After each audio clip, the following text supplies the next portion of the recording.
A esta maravillosa persona que nos va a deleitar conversando sobre cómo trabaja con los equipos, Héctor Cortese. Horacio. ¿Por qué puse Héctor? ¿Es Héctor Horacio o no? No, Horacio. Solo Horacio. Ah, bueno, me inventé. Es Horacio. Horacio es doctor en Sociología del Trabajo. Ha trabajado 50 años en organizaciones, 24 adentro, aprendiendo todo lo que hay que aprender dentro del mundo organizacional, y 26 como consultor, trasladando todo ese aprendizaje a la organización.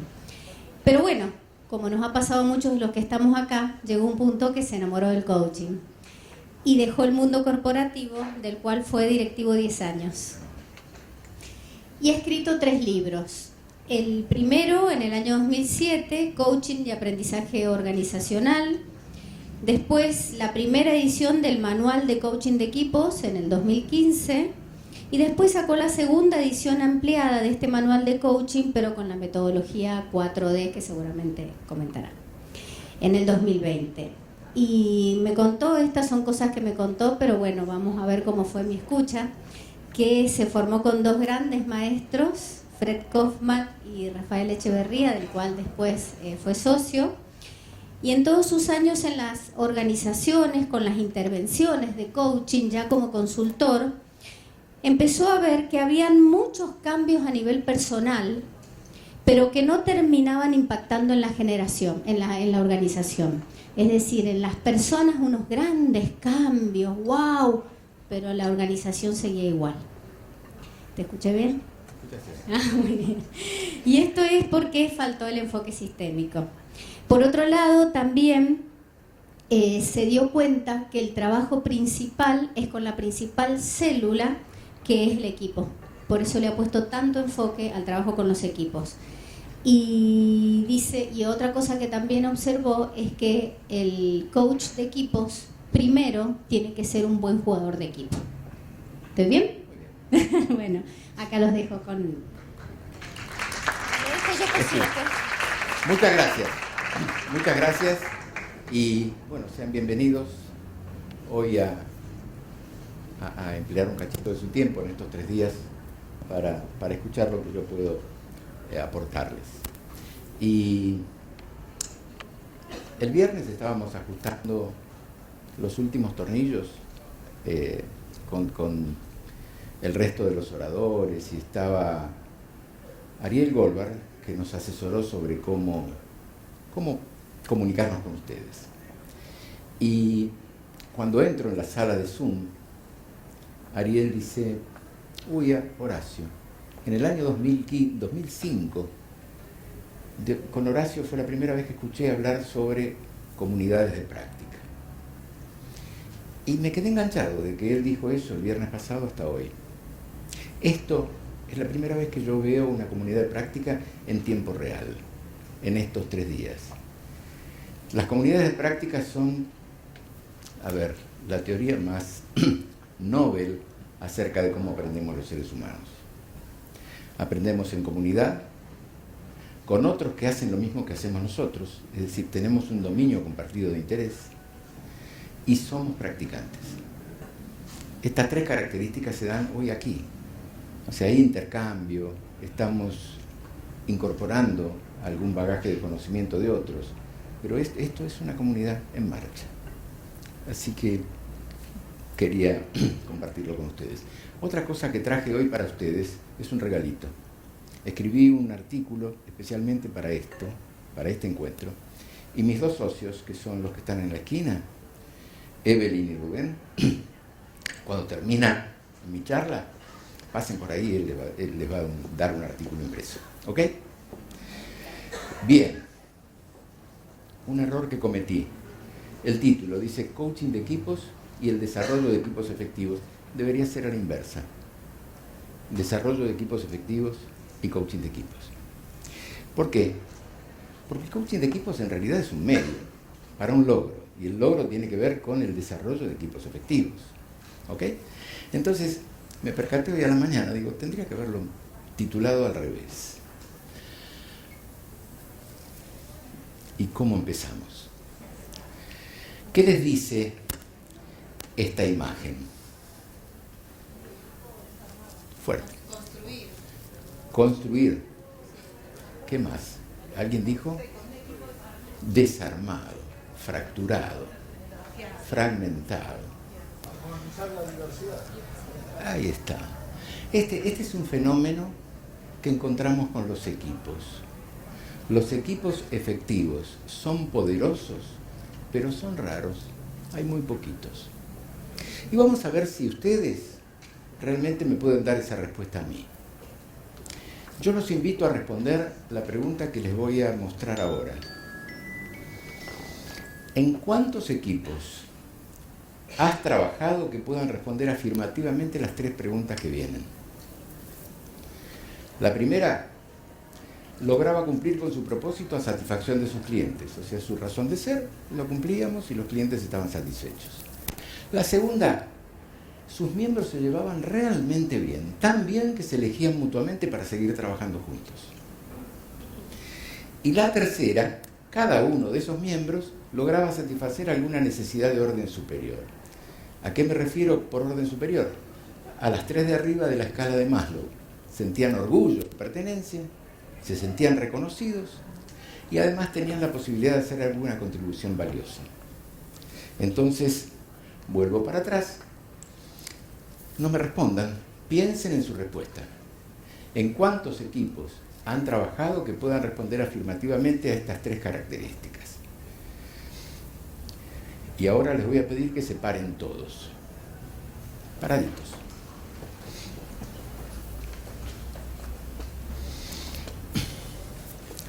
Y yo los voy a mirar desde acá arriba si veo cuántos son, más o menos. Los que nunca han trabajado en un equipo así, tomen asiento. Los que nunca trabajaron en un equipo así, siéntense. Con las tres condiciones, exactamente. Que se hayan dado esas tres condiciones. Yo veo que más o menos, ayúdenme ustedes, pero yo calculo que más o menos el 50% se sentó. Más o menos. Bien. Los que han trabajado en un equipo así, siéntense.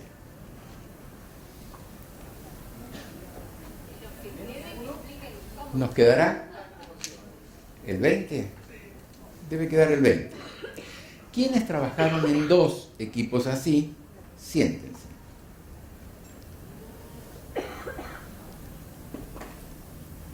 Ajá. Quiere decir que me quedan 4 personas. 4 personas que o entendieron mal la pregunta o son afortunados. A ver, ¿en cuántos equipos trabajaste? 4. ¿Vos estabas parado? 3. 3. ¿Vos? 3 también. De todas maneras, no desentonan. ¿Por qué digo que no desentonan? Vamos a ver por qué. Hace 7 años que vengo haciendo esta prueba ácida.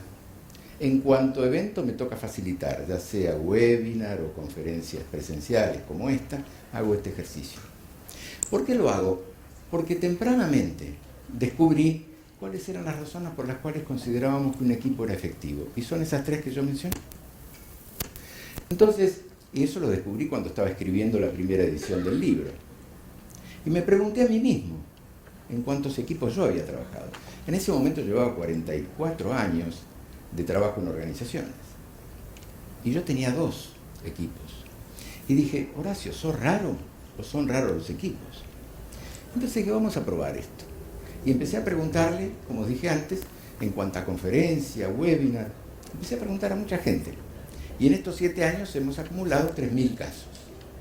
3.000 casos me dan un promedio semejante al de ustedes. 1,5 equipos. Y esto no es magia, es fruto de haber hecho este relevamiento. Esto no es una investigación, es una prueba ácida solamente. Y después me dije, ¿y dónde das las conferencias, Horacio? En Latinoamérica, con lo cual esto tampoco llega a ser representativo. No puedo hacer una generalización empírica, pero esto me acompaña a Latinoamérica. Dije, ¿será un problema latinoamericano? Entonces empecé a hurgar. Yo soy medio ratón de laboratorio. Empecé a investigar y llegué a Estados Unidos Hay una consultora muy importante que se llama TCI, Team Coaching International. Team Coaching International tiene una fórmula o un método de assessment de equipos, de evaluación de equipos. E hicieron una investigación que desde el año 2008 al 2017, 10 años, en 10 años pasaron 3.500 equipos por su assessment. Y solo el 10% de los equipos se consideran a sí mismos efectivos. Con lo cual dije, pucha, no es un problema latinoamericano. También a los gringos les pasa lo mismo. Y crucé el charco, empecé a investigar a ver qué datos había en Europa. Una consultora que se llama middlecircle.com muestra o mostraba en su momento que cuando una organización cultiva el trabajo en equipo como un valor central, alcanza hasta un 23% de mayor rentabilidad. Y cuando los directorios de los equipos funcionan como equipo, pueden multiplicar sus resultados hasta en un 800%. Lo paradójico es que solo el 13% de los equipos son efectivos. O sea, esta paradoja que había encontrado yo en Latinoamérica se repetía tanto en Estados Unidos como en Inglaterra, o describía el fenómeno en Europa. Dije, pucha, estamos frente a un problema serio. Este es el problema que nos motiva a nosotros. El coaching es un medio, pero el para qué es desarrollar equipos efectivos. Porque los equipos efectivos son una necesidad imperiosa, pero insatisfecha. Y acá está lo que académicamente consideramos la fórmula para construir equipos efectivos. Como dije antes, que cumplan con su propósito a satisfacción de los stakeholders, aquellos que tienen que ver con el equipo, en términos de cantidad, calidad, velocidad y satisfacción propiamente dicha. Luego, como dijimos antes, los miembros se eligen mutuamente para seguir trabajando juntos y cada uno de esos miembros logra satisfacer sus necesidades. Esta rareza ya tiene 37 años, cuando lo escribió Hackman, y no lo pudimos corregir hasta ahora. ¿Por qué son tan escasos los equipos efectivos en las organizaciones? ¿Alguien que tenga alguna idea al respecto? ¿Cómo? Para que funcionen realmente. Son escasos. ¿Por qué son escasos? Me gusta eso, me gusta. Vamos a ver si le podemos sacar un poco más de punta al lápiz. Porque falta desarrollar liderazgo. Hay un fenómeno. Nosotros venimos trabajando en el coaching, ayudando a transformar los modelos mentales de muchos actores. Hace 35 años que existe el coaching. El coaching de equipos tiene 20 años menos, pero el coaching en general hace 35 años.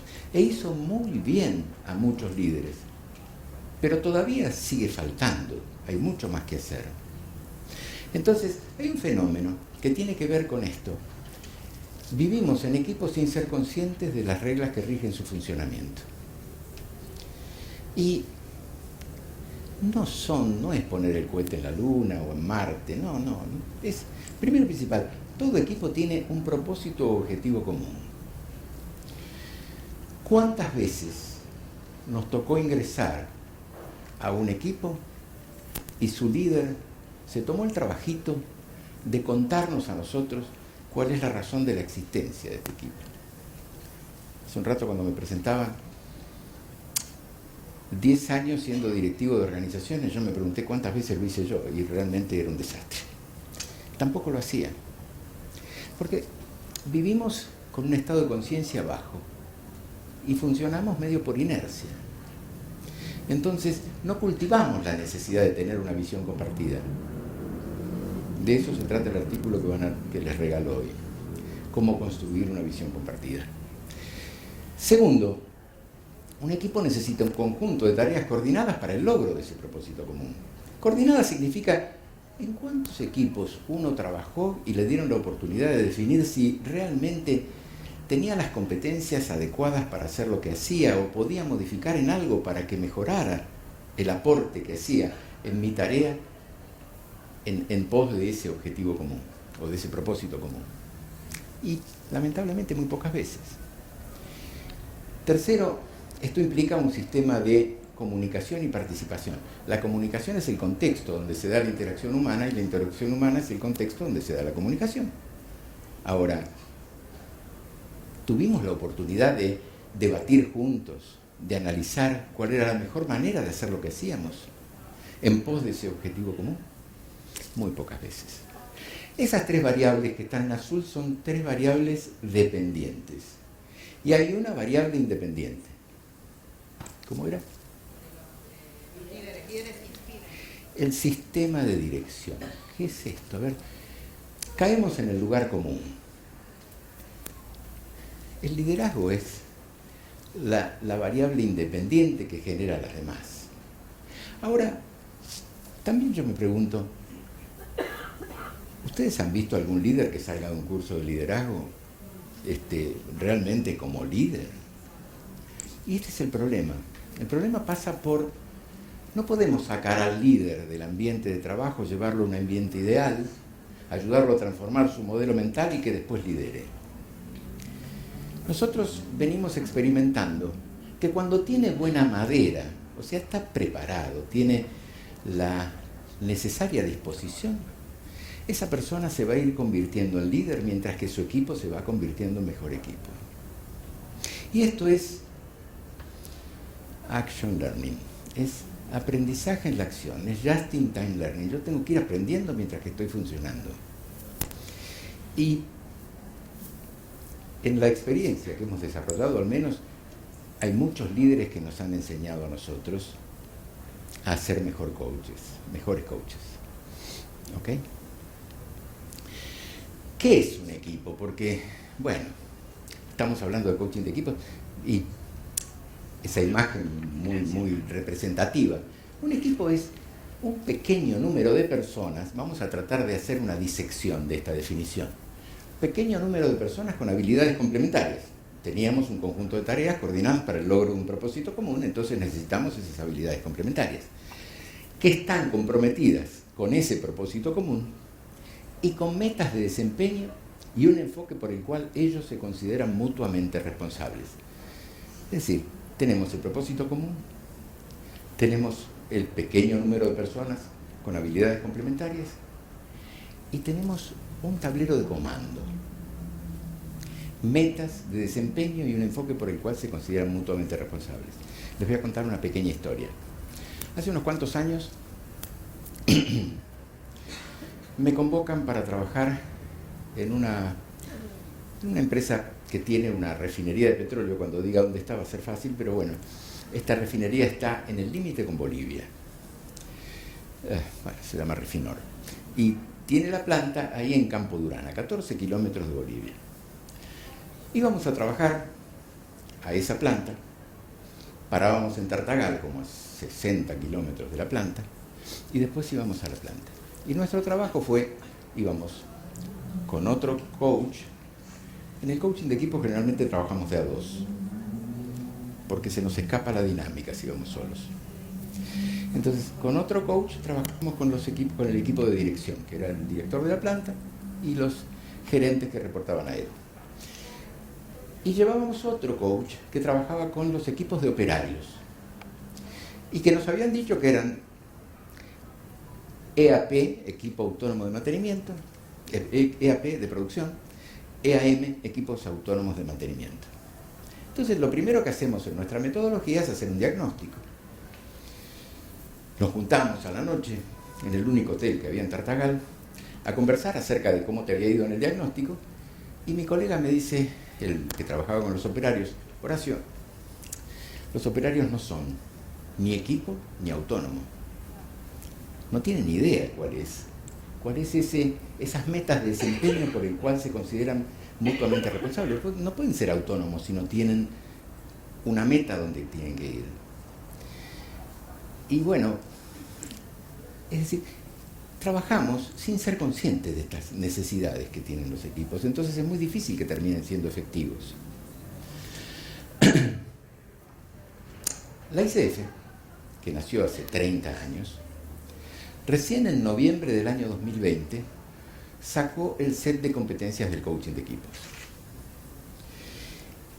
Y ese set de competencias es el fruto de una investigación bastante profunda que han hecho 11 referentes de esta disciplina. 7 de Estados Unidos, 3 de Europa y 1 de Asia-Pacífico. Estos que contribuyeron con toda una metodología de investigación han llegado a la conclusión de que hacer coaching de equipos implica dominar otras disciplinas que son más directivas que el coaching de equipos. Y yo se las voy a mostrar, porque en realidad ellos no estaban tan desacertados con respecto a lo que estamos diciendo nosotros, que el coaching de equipo es un vehículo para desarrollar equipos efectivos. Entonces, ¿qué tengo que saber hacer para desarrollar equipos efectivos? Esas modalidades más directivas es tengo que crear equipo, porque si no hay equipo tengo que crearlo. A ver, las empresas demandan coaching de equipos muy poco. Muy poco. Y en Latinoamérica menos. Pero nos piden otras cosas, algo que le duele a la organización. Lo que pasa es que los que somos coaches de equipo vemos equipos donde otros no ven equipos. Pero muchas veces esos equipos no existen. Necesitamos ayudar a que la organización desarrolle equipos. Entonces lo primero que aparece es, hay que crear equipo. Crear equipo implica eso, acompañar al equipo en la fase de formación.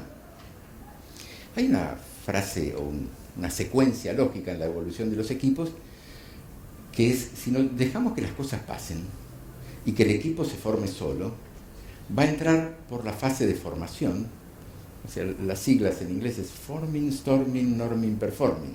O sea, primero se forma, después se entra invariablemente en la tormenta, después se normaliza y recién va a ser equipo. Si dejamos que pase, va a pasar por la tormenta y se va a llevar puesto cualquier cosa. Entonces, tenemos que ayudarlo a que se forme bien. Y que se forme bien implica facilitar el surgimiento de normas, valores compartidos, que busquen, a ver, cuando digo valores compartidos hay que ayudarlos a descubrir esos valores, no se pueden intelectualizar, son el fruto de la co-creación de ellos, los tienen que vivir. ¿Por qué?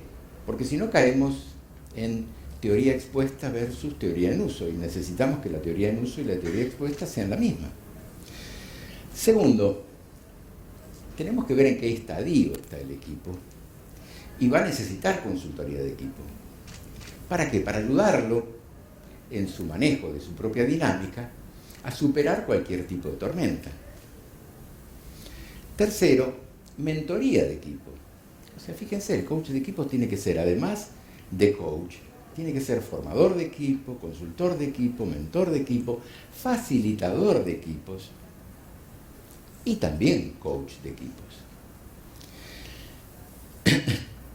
Y es interesante, cuando yo edité la primera edición del libro, sinceramente lo hice con una perspectiva comercial. Yo trabajaba con organizaciones y trabajaba con equipos, y un día tomé conciencia de que no había literatura de coaching de equipos, entonces empecé a escribir el libro con lo que yo me había formado. Y me había formado en ciertas disciplinas.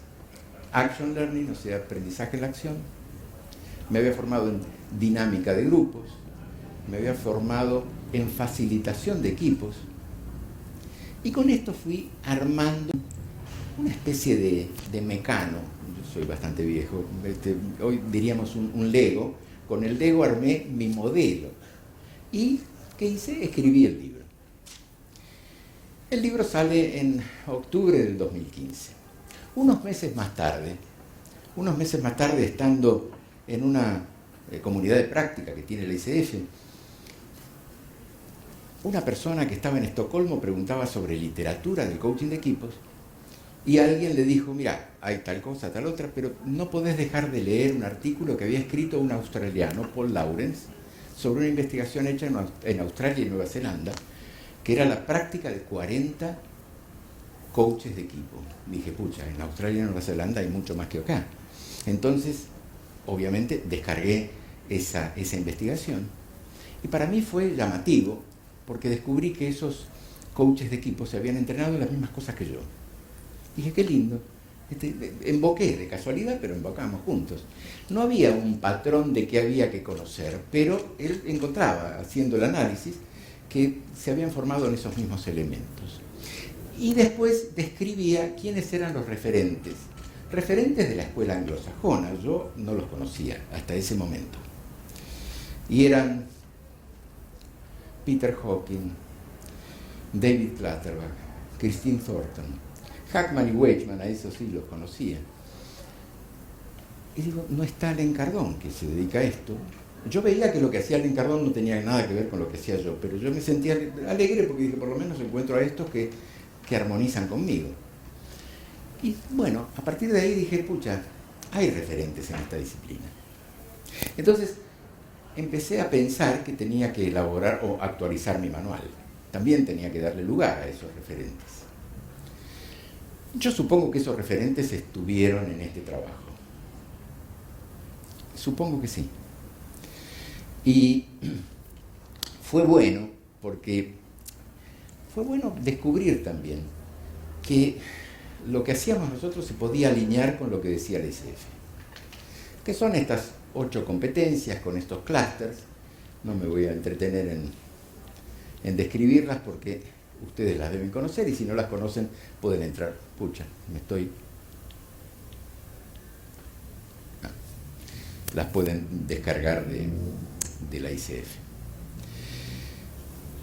Lo que sí, nosotros venimos trabajando, tenemos una certificación en coaching de equipo que ya tiene 22 ediciones, del año 2016 hasta hoy. En estas 22 ediciones, muy tempranamente descubrimos algo que lo mencionó mi presentadora hoy, que no sé por qué ninguno de los referentes, ni tampoco la ICF se dio cuenta. Un coach de equipos tiene que ser jugador de equipos. A ver, si alguien experimentó el amor, debe ser muy difícil que lo cuente. Lo tiene que haber vivido y sentido, ¿cierto? Ser jugador de equipo es algo parecido. Un jugador de equipo tiene que sentir el equipo. Tiene que sentir que no le cuesta abandonar los intereses egoístas en pos de los intereses colectivos. Este fenómeno y se tiene que dar en el coach de equipos. Esto nosotros lo descubrimos tempranamente. ¿Cuándo lo descubrimos? Cuando algún ególatra desentonaba. Y yo decía, pucha, pero este tipo o esta chica realmente tienen trayectoria, me llama la atención.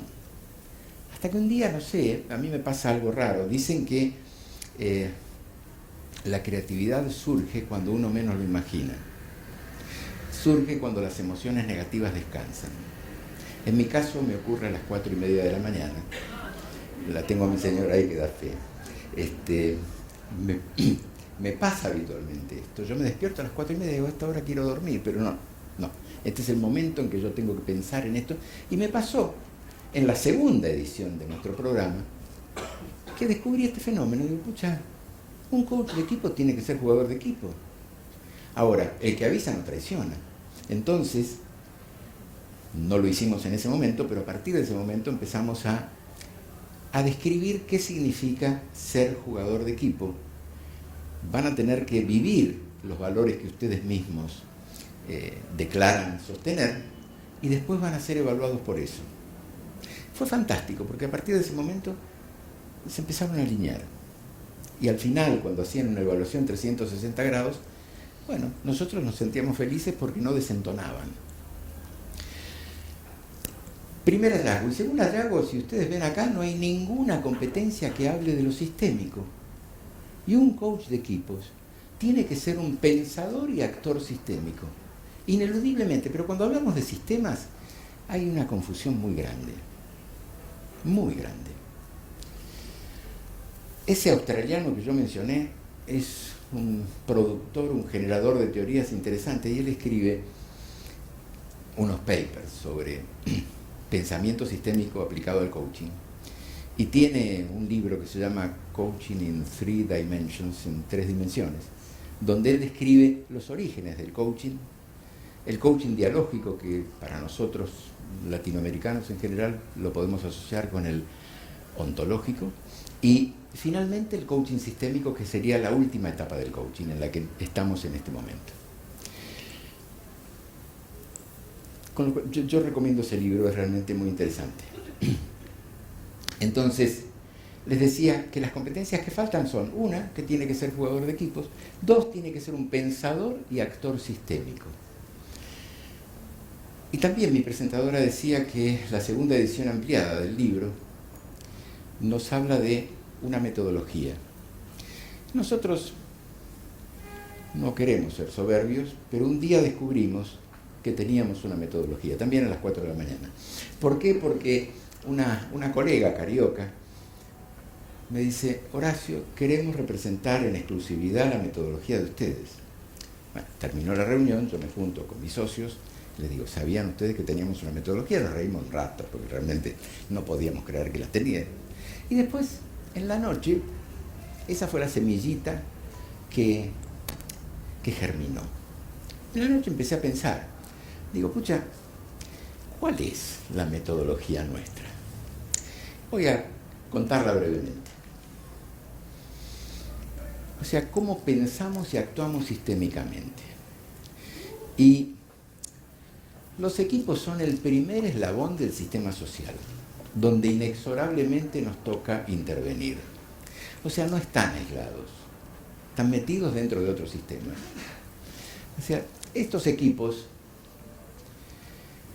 de hecho, perdón, pero me había comido la definición que nos gusta a nosotros de coaching de equipo, que es esta: un enfoque integral y sistémico, diseñado para ayudar a un equipo a maximizar sus talentos y recursos colectivos para lograr y superar los objetivos requeridos por la organización.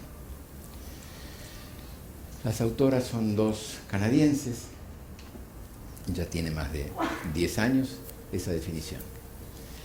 ¿Y por qué hablamos de lo sistémico?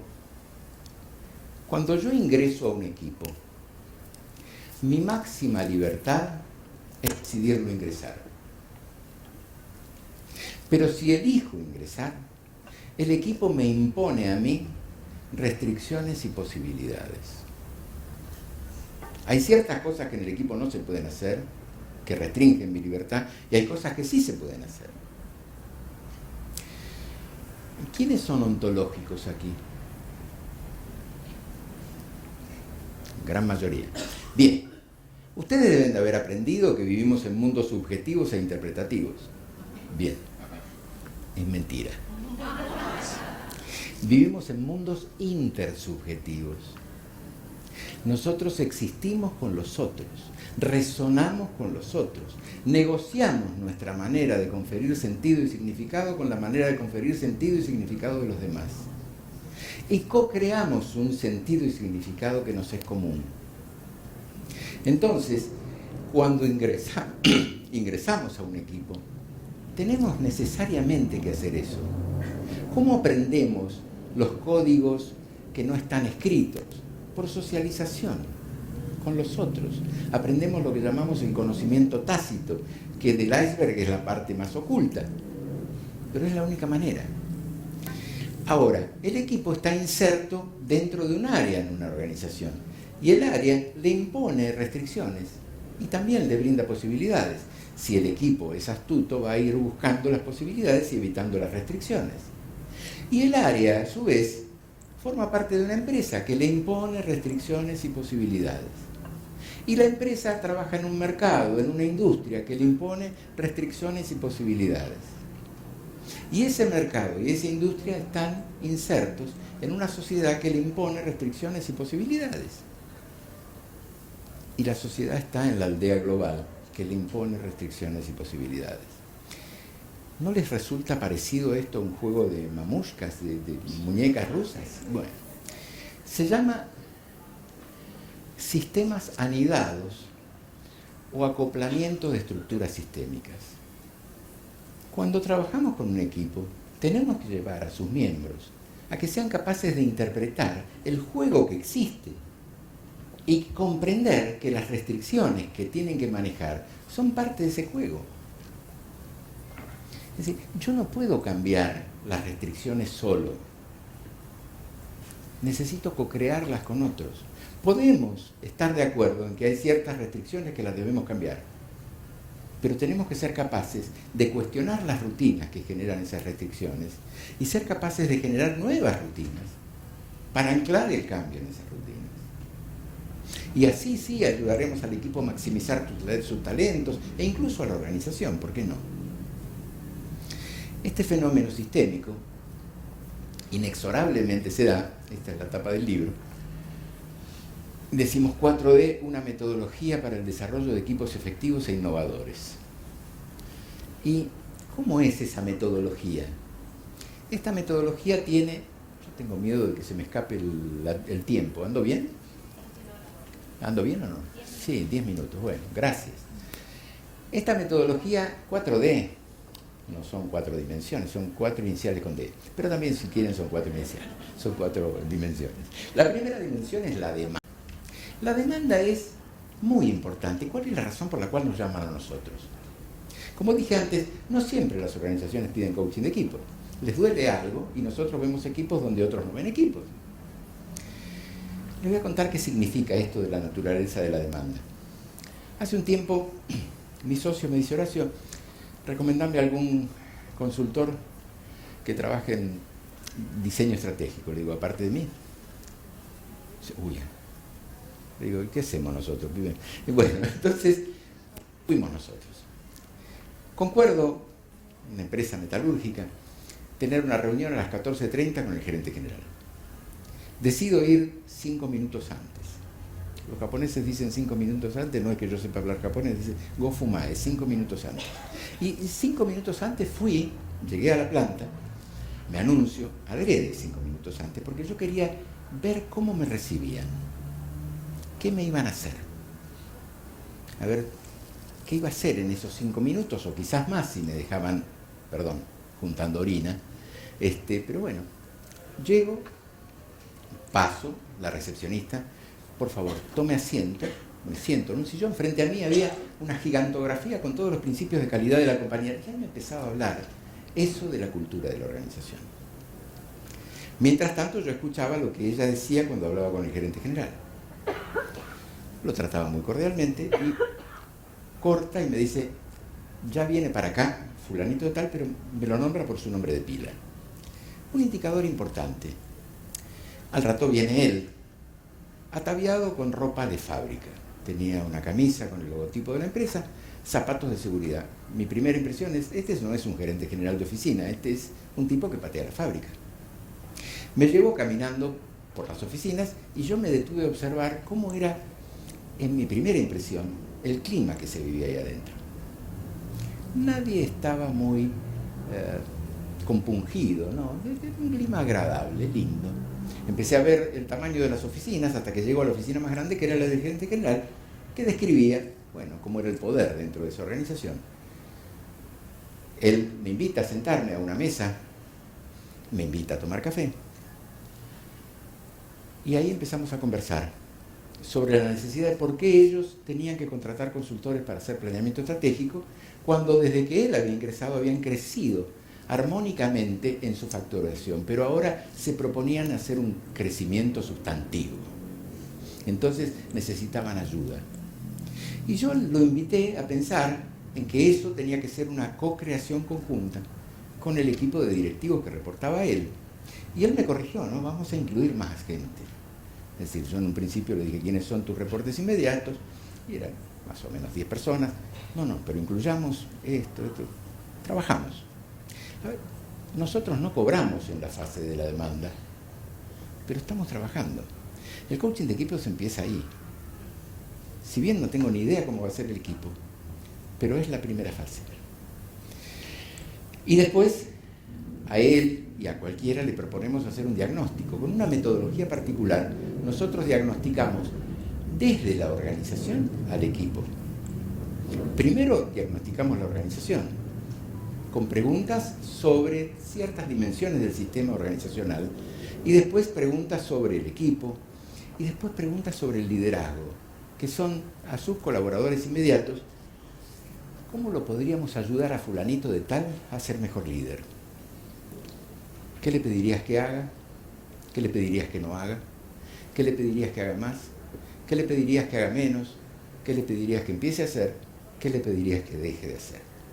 Este entregable de esas preguntas que son a nivel individual, cuando se empiezan a responder esto, ese entregable es destinatario obligado único ese gerente general, vuelvo a ese caso, o quien fuese el líder o la líder de un proyecto. Ahora, el resto de la etapa diagnóstica, nosotros tenemos la obligación de compartirla con las personas que entrevistamos, porque les pedimos opinión a ellos y ellos tienen que recibir el feedback nuestro. Ese feedback es para nosotros sumamente importante, es la etapa del diseño. Nosotros no hacemos el diagnóstico lo tienen que hacer ellos. Tenemos que salir de la etapa subjetiva, de recoger información de cada uno, para pasar a la intersubjetiva, donde juntos consensúan si el diagnóstico que hicimos los representa. Si las brechas de aprendizaje, el coaching es una relación de aprendizaje. Entonces, yo empecé hablando de las comunidades de práctica, 5, gracias. Empecé hablando de las comunidades de práctica y ¿qué es aprendizaje para nosotros? Aprendemos cuando identificamos y corregimos un error. Un error es toda discordancia que existe entre los resultados que obtenemos y los que deseamos obtener. Somos capaces de aprender cuando achicamos la brecha entre deseos y resultados. ¿Sí? No pretendemos que el equipo sea un equipo de alto desempeño, pretendemos que mejore el desempeño que tiene hoy, mañana. Que la organización mejore el desempeño que tiene hoy, mañana. ¿Está? Con lo cual, no vendemos nada, ellos lo tienen que comprar, ellos se tienen que apropiar del diagnóstico, ellos tienen que ser dueños. Y cuando ellos consensúan con nosotros, ese diagnóstico nos representa, nosotros les preguntamos, bueno, a ver, ¿qué ideas, qué propuestas, qué sugerencias harían ustedes para mejorar esta situación? Y juntos empiezan a co-crear la fase del desarrollo, que es la última. En general, las competencias que ustedes vieron en la presentación nos hablan de la fase de desarrollo. Y nosotros queremos hablar de toda la fase sistémica de introducción. ¿Por qué tiene la tapa del libro el ADN? Es una metáfora. Las organizaciones no pueden tener ADN, pero es una forma de comprender que nos tenemos que meter en ese código genético, tenemos que entrar. Yo creo que un coach de equipos tiene que ser un antropólogo que entra en la tribu y tiene que identificar los hábitos tribales para que su solución sea aceptado por la tribu. Sea aceptado él, sea aceptada la solución también en la tribu. ¿Ok? Y bueno, de esto se trata. Así que les agradezco y cualquier pregunta estoy aquí para responder. Gracias.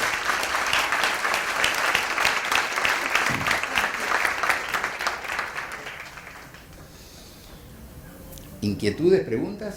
¿Nada? ¿O quedó todo muy mal o quedó todo muy claro? Gracias.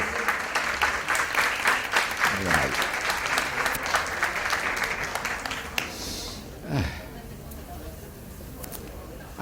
Aquí tienen los artículos. Pasan, lo tenemos a Rubén y a Eve.